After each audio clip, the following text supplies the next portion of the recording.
Okay, so we're getting ready to plumb the sump here.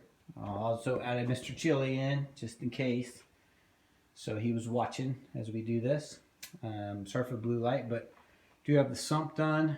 Aquascape is initially done. We'll see what we decide to do with that, if anything, later.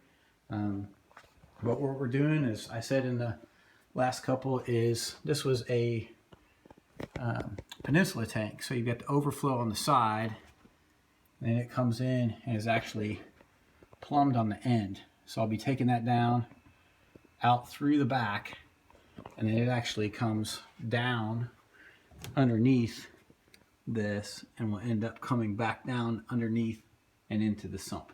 So that's what we're going to be planning to do tonight. As usual, if you got any thoughts or questions or ideas, please let me know.